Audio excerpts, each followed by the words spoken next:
of these old days, one of these old days, and we won't. Hey everybody, what's up? Coming back at you. This is Mike from the Transitions from War podcast. It's episode 43. Today, it's going to be a fun show. I'm joined by Chris Albert, the Warrior Soul podcast, and we've got some special announcements to make. We're going to be teaming up, going back and forth on each other's podcast, do some fun stuff, talk about some of the books we've been reading, books written by veterans, self-improvement books, maybe talking some ketogenics, maybe just talking some shit. If you don't remember Chris, he was on episode 34, and he talks about his life and what brought him to become, I guess, all kinds of things: entrepreneur, trainer, PhD candidate, Marine. So we have a fun time talking this episode about Can't Hurt Me by David Goggins. You might have heard a lot about David Goggins, Navy SEAL, one of the few African-American Navy SEALs ever. He wrote a book talking about how he beat the odds, going from poverty, child abuse, being abused as a kid, into one of the elite fighting forces. So we'll get into it in a second. Make sure everyone, you check out our sponsors, Cowboy Crickets, cowboycrickets.com. Sustainable protein. You gotta try one of those chocolate chirp cookies, man. They're yummy. You can get that and more, the protein powder, cool swag, by going to Cowboy Crickets and get 15% off when you enter our own promo code VETS, V-E-T-S. So go check it out. Fun stuff. We're also brought to you by Fireteam Whiskey, Primal Kitchen, Zealios Sunscreen, and Green Wolf Tactical. You can see all that stuff in the show notes. Anyways, after this, please go ahead and check out the Warrior Soul podcast if you haven't done so already. Chris has got a lot of good content. He's got some cool guests out there. All right, everyone. Enjoy the show.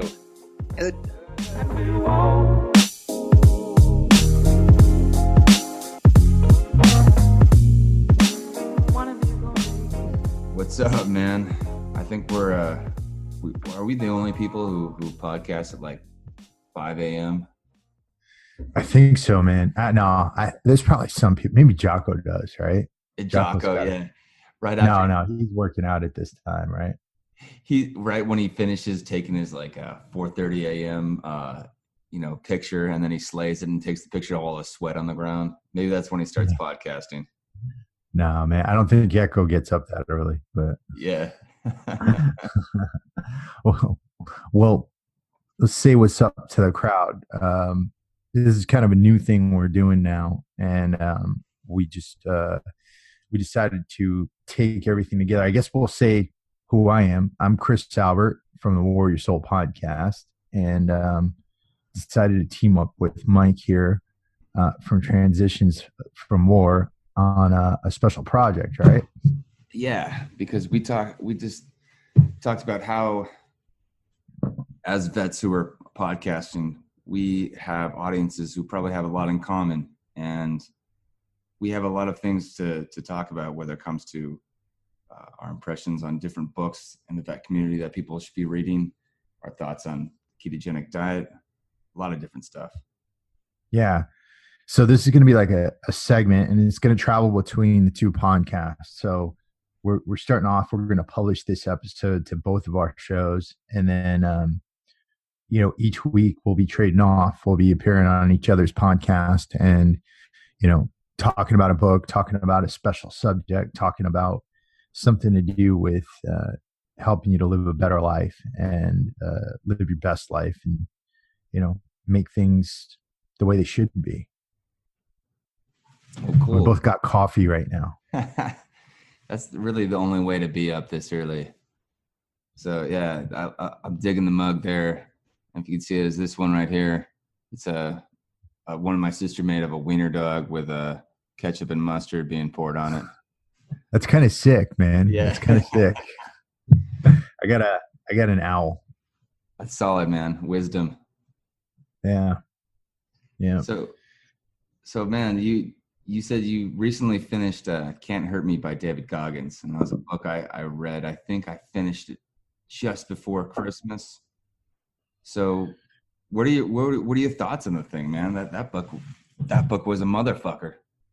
Well, there's a couple of things, man. Number one, like, because I listened to the audio book versus actually reading it, and because I wanted to listen to it while I was doing some exercise, just to kind of get in the mood and everything like that, right? Same here, and I'm glad I did.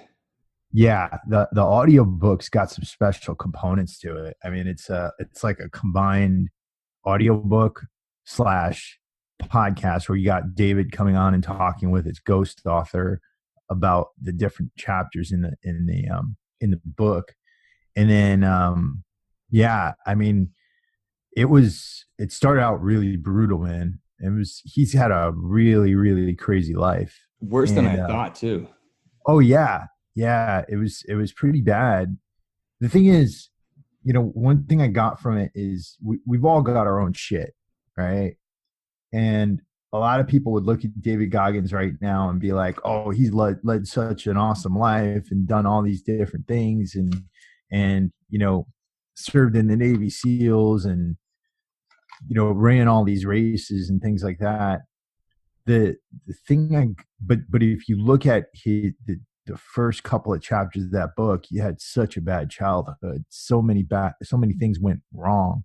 So many things could have gone wrong in his life. And it's like his life actually happened for him, right? It made him tough. It made him into the person he is. And you could look at anybody's childhood, like you could look at my childhood, or you could look at anybody else's childhood and say, "Oh, you have all these reasons to screw up." But he looked at it as he had all these reasons to succeed after a while, right? It took him a long time, a lot of work to do that. But that was key on that. Yeah, that was the transition I saw in him, right? Yeah, he had plenty of opportunity to and he talks about it at times, to fall back and come up with that victim mentality of, oh, it's not going to work out because this is who I am. And he describes that a little in his high school years. But it's an interesting shift. I think he was faced with so much adversity, and it was tough to listen to. It's like after a while on the childhood part, I just said, all right, this is a lot. This is a lot. And it was a bummer to listen to, but it really set the stage for a cool story. But what I got from it is that at a certain point, he kind of he snapped out of that and started looking in the mirror and started talking to himself, which came up to be one of his challenges in the book. And that's what I like the audio version for, because he had these challenges for everyone to do. And like he talks about it, this book, he says, is not about me, it's about you. And he starts with, the simple one, like the accountability mirror, putting something down that you want to do, need to do, and have yourself look at it in that mirror, and to really let it sink in. Mm-hmm. So he's got a lot of interesting thoughts too. Like when we talked about how motivation is just crap, and that any day of the week, purpose is going to beat motivation. And as soon as I could wrap my head around that, I agreed with it, because at first, I think purpose and motivation for me kind of overlapped a little bit. So what I thought, but once I figured out what he said, that YouTube motivation or just hearing something to make you feel good in the moment, yeah, that's not going to last, when you're, let's say, halfway through a marathon or something. Well, yeah. And I mean, we're like 20, 21, 22 days into the new year, right? And we just had everybody do their New Year's resolutions. Like everybody's trying to hit the gym and things like that. The problem is this, a lot of those people, their goals that they have there, the goals they're motivated to get, they're they're not necessary for you to live your life, right? So like if you want to lose 25 pounds or you want to have a 30-inch waist or you want abs or something like that, um, you can be perfectly okay with your life the way it is without those, right? Exactly. But this is the thing. If you think about it another way, if your purpose in life is centered around those goals that you have, like you attach those goals to, I need to become a better father, or I need to become, something bigger. You attach those to your career, you attach those to who you are. Then it becomes, all right, it doesn't matter if whatever inconvenience is thrown my way, I'm going to keep going for those, right? Because with the 30 pounds, like just trying to get the abs, as soon as life gets hard, you end up throwing those goals out, and because they're nice to haves, right? Yeah. But if they're attached to your purpose in being, you're going to keep going with them, right? You'll go outside if it's snowing and raining, you'll still get a run in. You'll still get to your car so you can get to the gym. You'll figure out ways to do things. It's like something that's at your core, something that is there even when you're right, it's snowing out, it's raining out. Because the thing that I gathered from that too is something I've heard from other self-help books, talking about the different kinds of motivations. The things being, motivated by external validation, internal validation, and then a pro-social, or something that you're doing that will help other people. And so those, especially that last one, like you said, the external motivation, if you want to have abs and then you just show up to the gym for a few weeks and it's not happening, no one's going to notice if you stop going. Your life's not going to change too much. Right. Exactly. There's so much there too. I mean, like, no matter what you're doing in life, if it's centered on things that are nice to haves, then you're not going to follow through. Like, you've got to bring it into your core being. You've got to bring it into who you are. And it's got to be something that turns into, something that's as essential as brushing your teeth, or, drinking coffee in the morning. Yeah, exactly. What I like too about the book is, I think, his way of talking, just so direct, and so it cuts through all the bullshit. He talks about just calling things as they are and not trying to dance around with pretty words. Like, how many times in the book do I remember him saying or talking about someone and said he couldn't do something, or this wasn't the right way to do it, and then the next sentence is, and I said, fuck that shit. And it's hilarious. At first, it was hard on the audio version to hear the other guy read it, his ghostwriter. But once, I got into it, it was a little easier to take down. But there's something refreshing about that, I think, especially as a vet, because there's one thing to be swearing without purpose, but it's so ingrained in the culture that it brought me back to that mentality of what it was like to be an active duty Marine, and what it was like to really not be limited by hardship, but just to connect to that purpose and get them, continue the mission, get it done. Well, yeah, man, it's almost more about embracing the hardship behind it, and understanding that that's going to be part of it, and understanding that you're going to go through those things, and you talked about that, with your first triathlon, and kind of being comfortable with the pain and understanding that it's going to be present. It's going to be there. You're not going to get away from it. What I got from David Goggins' book is, the pain's going to be there. It's going to be there in your face. And I'm not a distance runner or an endurance athlete like you are.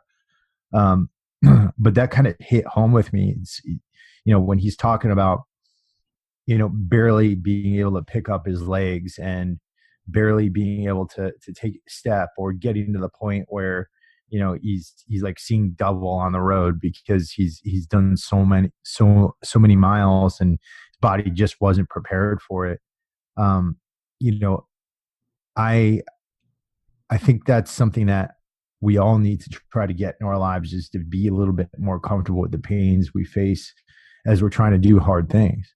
That's so important, because what I came to realize at a certain point, and it's something that I have to come back to quite often, to remind myself, is that if being uncomfortable isn't a limiting factor for us, then we can do a lot of things. Like if we're willing to be uncomfortable, then we can do it. Yeah. But it takes that willingness and really that conscious awareness of what that feels like. Because I think if any of us really take a look in the mirror, we can see that we do a lot of things not because it's a purpose or it's because it's a motivator for us, but we do a lot of things to avoid discomfort.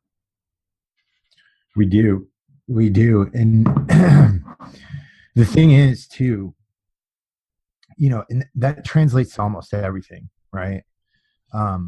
People stick around in their lives without changing anything. And I know so many people who've wanted to build the business for years, but haven't done it because they just don't want to go through the initial pain, that initial startup phase where their money's a little bit tight and they don't know if it's going to be a success or anything like that. I know so many people sit on their ideas for years before they pull the trigger on anything. And, there's a lot of people out there who wanted to improve their lives, right? And it goes to so many levels. I mean, if you've been through drug abuse and trying to change your behaviors and trying to change your mentality about everything that happened to you, and there's the discomfort of going through that change, and then there's the discomfort of trying to accomplish something, trying to complete a race, or trying to build a business, or trying to do anything with your life. And there's so many opportunities for you to say, you know what, I'm comfortable right where I am. I don't need anything else, and I'll just stick right here and be content. It is. And I think when we make those decisions, or when I've realized that I've made those decisions, there's a little disappointment that sets in, and kind of, part of my heart just kind of dies, feels sad, looking at the times where I've compromised to become comfortable. Not to say that rest time isn't important, and not to say that recovery time isn't important, especially after a big accomplishment or a race. But what I liked about Can't Hurt Me was that David Goggins was willing to endure any pain. And without spoiling it for people who are going to read it, the methods he used to get through Hell Week for a third time it's beyond my comprehension of how someone could do that. But what was your favorite part about the book, or favorite chapter, or favorite aspect of it? My favorite period of the book was he'd gotten out of the Air Force and he was working as a like a Terminex guy, an exterminator, right? Yeah. Because I think that's the part of the book that holds a lot of lessons, because again, he's in a position where a lot of guys are out there, right? He's at that point, he's gotten out of the Air Force. He served in the Air Force Special Operations, and he became a Terminex guy, which is a good steady job. But there were things that weren't right in his life, and he had a wife that he loved, you know what I mean, who he grew up with. It was like his dream girl from high school and everything like that. And then he just wasn't happy with his life. And for a lot of us, we're living our everyday lives, and there's something that's not making us happy that we can't put our finger on. But he kind of figured it out. He figured it out because he understood that he didn't want to be living that life just doing the predictable thing, going to work every day, killing rats, killing bugs, things like that.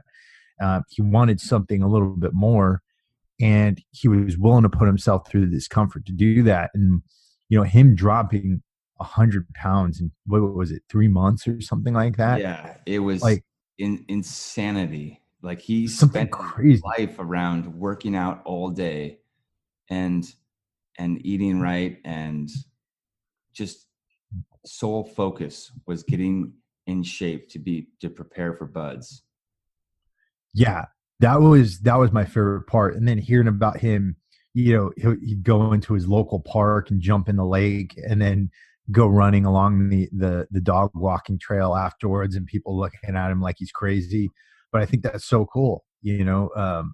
Just What was using cool about your his using own your environment? environment. Yeah, Yeah.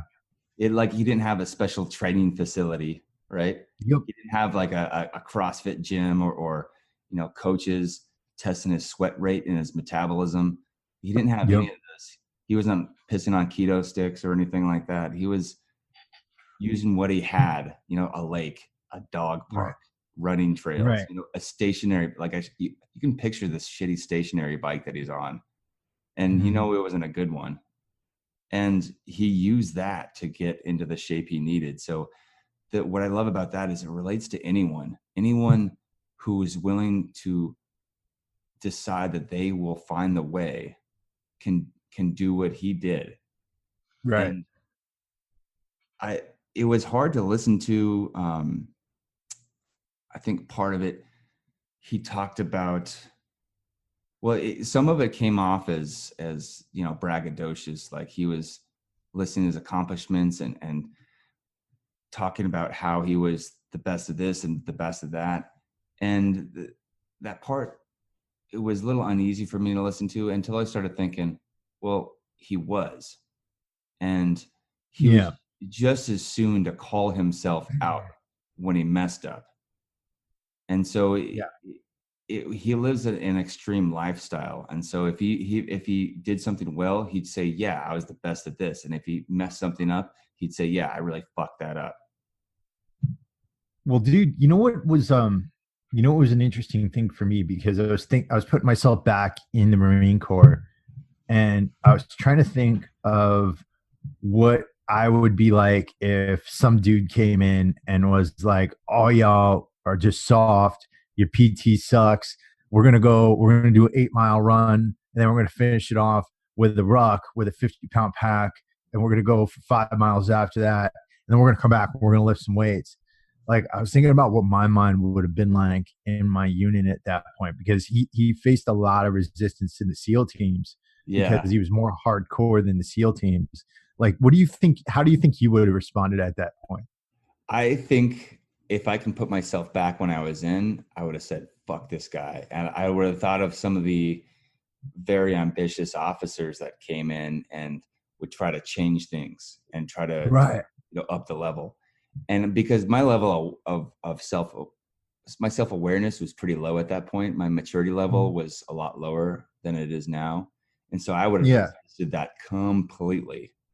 Oh yeah, totally. I would have been like, dude, I'm gonna sit here. I got my Copenhagen. I'm gonna friggin', get my shit ready for tomorrow. You Yeah. go, UPT, you do what you got to do. And we'll see you in the morning at regular PT. Yeah, exactly. I'm gonna just be like, look, I'm still either drunk or hungover. So Yeah. whatever you're doing, go for it, man. But just don't get me involved. Yeah, like go try out for recon or something like that. Yeah, exactly. So I could But see that. yeah, the other thing that was cool was like, because he goes through that with the SEALs, right? So he within the SEAL teams, he was a psychopath, like, which is pretty crazy in and of itself. But people don't realize. I mean, SEALs, just like, I mean, it's not like any other job, but it's just like any other job, right? You go in, you got to do your work. You got people who are there. They're part of the old guard, and people just trying to skate by, and then this guy comes in, he's trying to do that. So he went and he tried out for, well, I don't want to spoil the book, but he tried out for Delta Force. And that was a whole period in and of itself too. It was interesting, just the resistance he faced among, I think, the SEAL community and among people in general. But what I gathered from that is he liked that. And I think he went into that. He talked about how he liked being oppositional, and it helps him Mhm. really to thrive. Just the Yeah. being opposed and people telling him he couldn't do that. And that goes back to what you said about his upbringing. It really set the conditions for how he did that. Well, yeah. Yeah. And then you look at his upbringing too. I mean, growing up in Buffalo, New York, the way he did with his father, and you guys got it. The most intense parts of the book are toward the beginning in his childhood. Like I gotta say that much. Like It the was hard to hardest, believe how a kid yeah, could survive. yeah, that was the hardest shit a kid could go through, and I felt for him at that point because you know, whenever I hear about a kid going through shit like that, it just pisses me off. Yeah, that was difficult to hear, and part of me wanted to stop listening at that point because it was just Well, so uncomfortable and sad.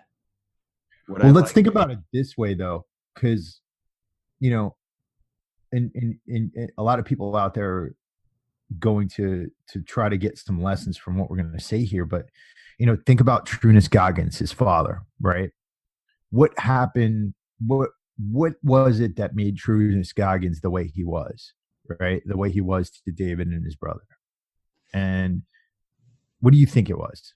uh, probably the same that he dished out. Abuse, having to hustle, scarcity, Mhm. lack of support from parental figures, and lack of guidance on how to be.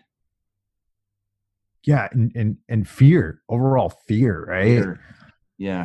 When you have undealt with fear in your life, that's gonna come out in some freaking way, right? And that's the thing. He took it out on his kids, right?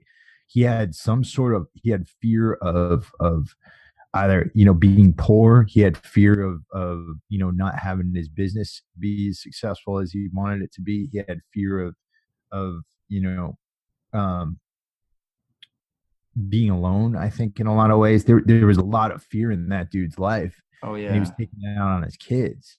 And especially the And way he lived his life too, doing shady things, that just fed into his fear.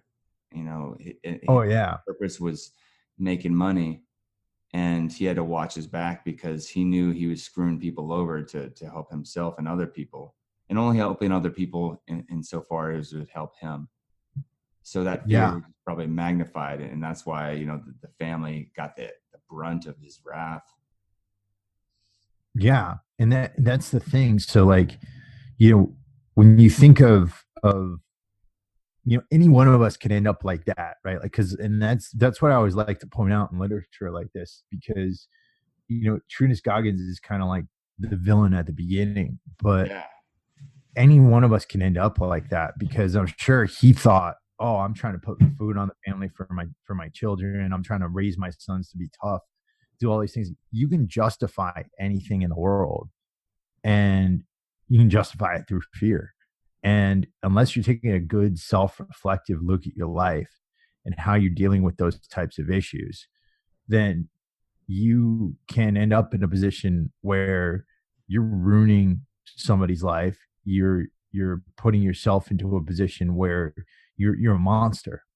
That's the thing. I think you hit it right in the head, and that's probably the most important lesson we can all draw from the book, is that if you deny fear, or if you just try to decide that you're not going to face your fears, it's going to leak out into other parts of your life.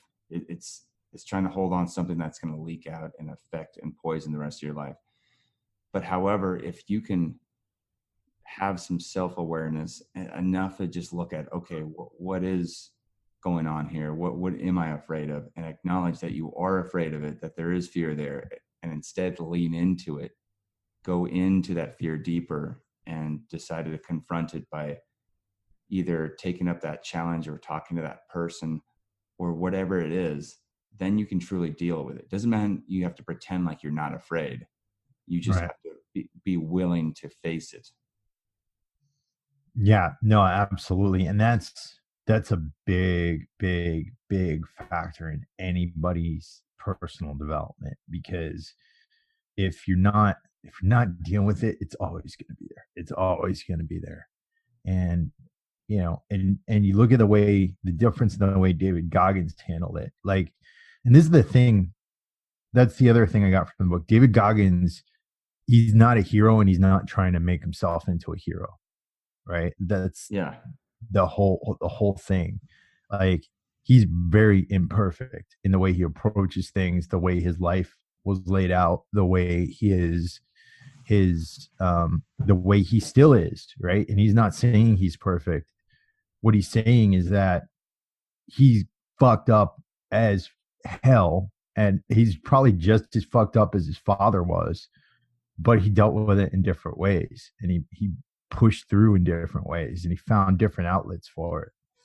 I think so. And I think what I like about his approach to things is, and I heard him say this on Joe Rogan's podcast, and he goes into the book, instead of waiting for the conditions to be perfect to start, he is the ultimate example of finding something he likes and going for it, and then either figuring it out along the way or figuring it out towards the end. But he decides what he wants, and without much preparation, like that 100-mile race, when you read it, you'll see just how little he prepared for this thing. And it's Yeah. it's not the greatest plan, but his point being that just go and start. Go and start something. Don't wait for yourself to be perfect at it, because then you'll never start it. Right. Right. That's the thing. So let me ask you this, as an endurance guy, preparing for or racing 100-mile race without preparation. Insanity. What are some of the things that would befall a person if they're going through that? Training for a 100-mile race, or just trying to run 100 miles when you haven't prepared, because his first race, man, he didn't prepare at all, right? Yeah, your feet are gonna be on fire, your hips are gonna lock up, your back's gonna lock up. You're not gonna be able to. I think that maybe one of the most important things is dehydration, and your body starting to shut down from lack of electrolytes. So because the way he did it too is he's had some shit nutrition plan, like crackers and I think, like, what is it, like Myoplex, like protein shake? Yeah. Your muscles are gonna feel it, and your head's gonna tell you just to stop. I mean, your entire body is gonna be on fire after a while, because if you haven't built up the strength of being able to run that far, I mean, not only are you building up the strength in your feet and your calves and your quads and your hips and your core, but you're also building up that neuromuscular connection that helps your muscles be the most efficient they can be for that distance. Because as a distance runner, you don't want to be bulky. You want to have your muscles be only as big as they need to be, to keep your weight very light. But you need to be you need to have your muscles fire the most efficiently. Mm-hmm. And that gets built up over time, by repetition, by form. Yeah, that's I don't know, man, because I don't know. We did a 8-mile endurance hike this weekend, right? And it was like a run hike, right? And we were up in the mountains, and dude, my feet, like the soles of my feet, they're so sore right now. Yeah. I just want to like get a ball and stretch those things out. Like, it's, I've done 12-mile races, I did 12.5 mile Spartan Beast, and I felt like I was going to die after that, but I've been a powerlifter my whole life. And it's just, it's different kind of muscle firings, I guess. But Oh, well, completely. I mean, what you're talking about, slow twitch and fast twitch muscles, and you're yeah. talking about there's explosiveness and then there's repetition. Mhm. And with, I think what you're talking about reminds me too, is that cramping up. I mean, that's going to happen, especially with the lack of electrolytes, lack of potassium in your body. But to think that you could just go from, I think he talked about only doing 20 minutes a day or 20 minutes a week on the elliptical machine to running 100 miles. Yeah. For most people, they're going to have those muscles cramping up and just be unable to keep going. Have you ever been to that point? I've been to a point. So earlier, let's see, in 2018. Okay, so last year, my first full Ironman carrying a flag for a Gold Star family, I got to the point of cramping up in the bike ride because I did not have my amino acid pills that I've had for every single race. And I'm glad I didn't, because it was a great way for me to learn, oh yeah, these things really work. Because I think it was like mile 30 of a 112-mile bike section. My legs started cramping up and my quads were seizing. And so I had to adjust my pedal stroke and I had to adjust my cadence. And the same thing on the run too. Like I knew if I flexed my legs the wrong way, my whole leg would cramp up. And so I had to completely adjust how I ran for that. And I was hurting afterwards badly. So it's a real thing. It's a real thing. But fortunately, it wasn't my first race. If it had been, it would have been a lot harder for me to keep going, and a lot easier to kind of get into that negative mindset and just like be in the dungeon of my mind. Yeah, that's rough, man. That's rough. rough. Yeah, I knew, because early in the bike ride, I mean, okay, 30 miles is a decent ride, but I knew I was only a quarter of the way done or so, and I said, okay, if I'm starting to cramp up here, I still have most of the day ahead of me. So I just had to decide in my mind just to keep going and make adjustments that way. And then afterwards, I mean, that's the most I've hurt. Maybe not the most I've hurt after a race. Most of it hurt immediately though. But my body was seizing up, and I had this. At the end, they have a massage therapist to help you on the table and kind of massage some of that stuff out. And I was pretty badly hurting. And I said to the guy, like, just go so easy. And on the table, I seized up a few times. But the neat thing about that, and what Goggins' approach is to it, is, I remember what I liked about it. He would get into a race, like these 100-mile races, and just decide that, okay, what's the best I can do here, and to find a way. And so for him, it wasn't a matter of quitting, or it wasn't a matter of, okay, I'm going to go until it hurts this bad, or this is where I tap out. He said, no, I will finish. So how will I get there? It's just a matter of choosing a specific method. Mm-hmm.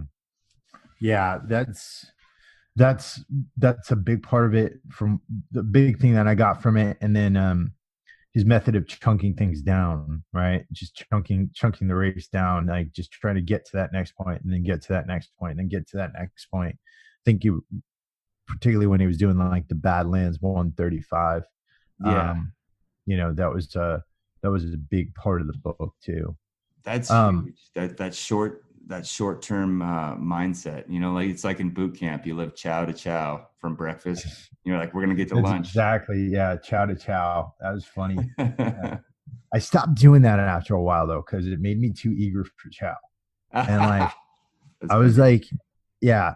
So what I tried to do, because I'd go to chow, like, and a lot of times, like, because with boot camp, it was a surprise, right? Like, because you get in there, and then all of a sudden, if it was a bad day, the friggin'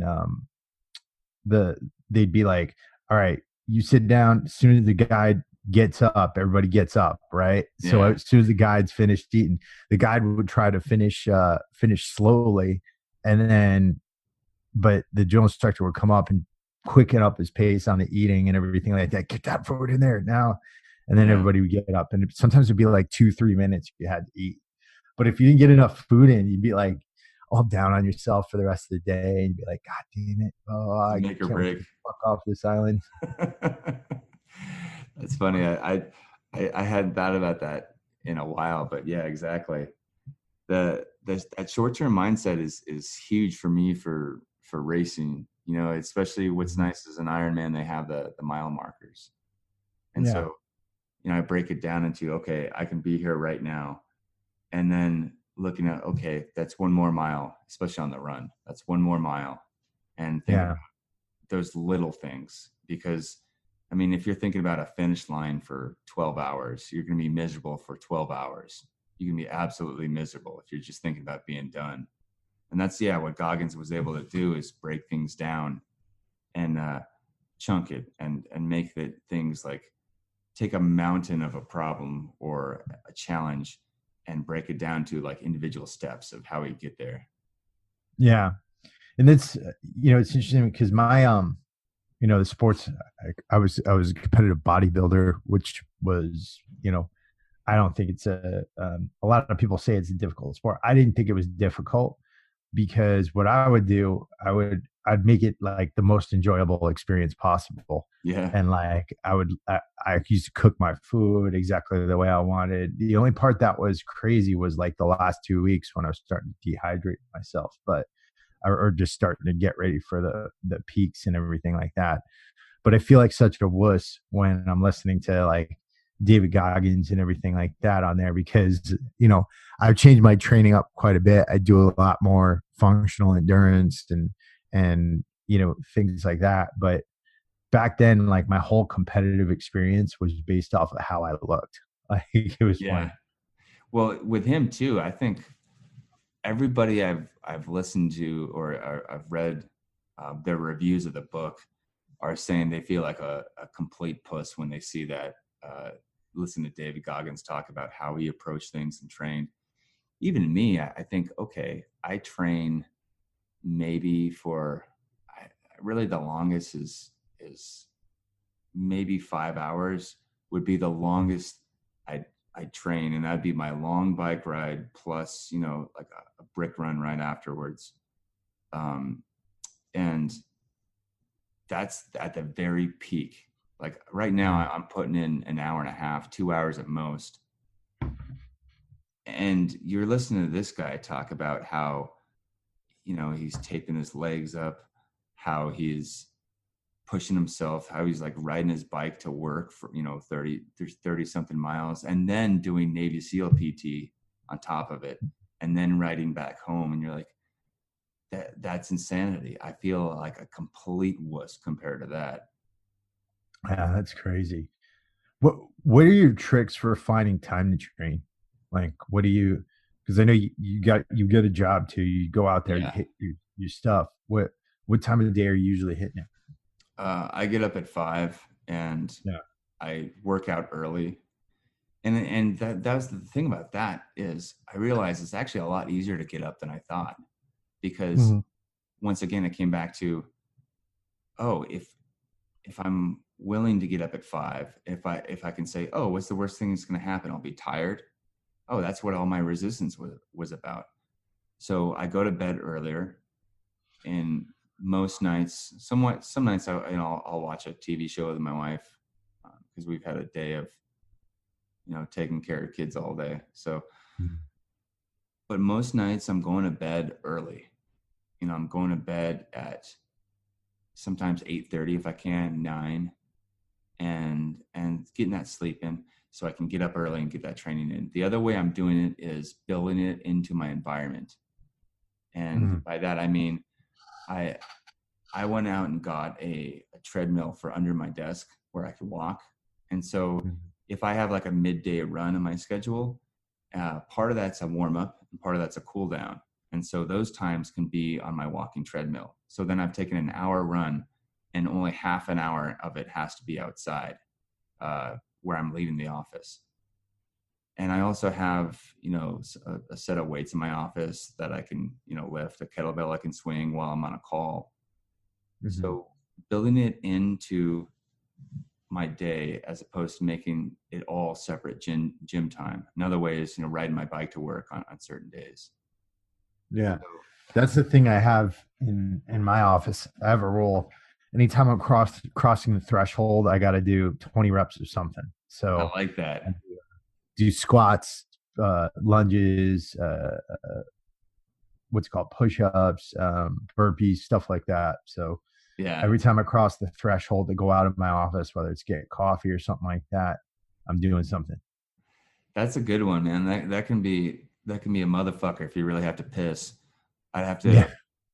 I like the idea of it at least doing something. And then one thing that I really like doing for a while was having. So usually I'm seeing, clients come into my office for 1 hour appointments, and was doing 10 reps of something, whether it was, push-ups or pull-ups or, bent over rows. It was something that I would do every single time. And so those little tiny things would be manageable enough to do to where I wasn't dreading doing them and then pushing them off. But throughout the day, I mean, if I'm seeing, 5 or 6 clients in a day, and then you multiply that by 10 of whatever I'm doing, or however many reps you're going to do, that adds up throughout the weeks. Oh yeah. Yeah. And studies show it's better for you than doing like hour-long workouts. It's like working out throughout the day and doing stuff. It's actually supposed to be more efficacious than doing other stuff. Yeah, I think that's what Pavel, the kettlebell guy. Yeah, I think that was greasing the groove, right? Yeah. Yep. Exactly. So how you doing on time? Got to get off in a couple of minutes, man. But I like this. I like what we're doing here. Yeah, we're going to be talking about a lot of cool stuff, reviewing books that we think every vet or every person listening should read or listen to, and going over some of the things we have in common.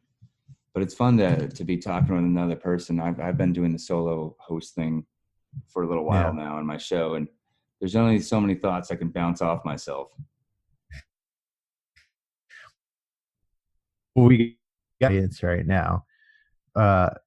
We actually want to be able to get people like David Goggins on so that we can both interview them and talk to them and get things done. So how does that happen? It happens when you guys go out there and you review our podcasts, right? Get on there on iTunes and just tell people what's going on here. Tell people exactly what we do here, and share the episodes out.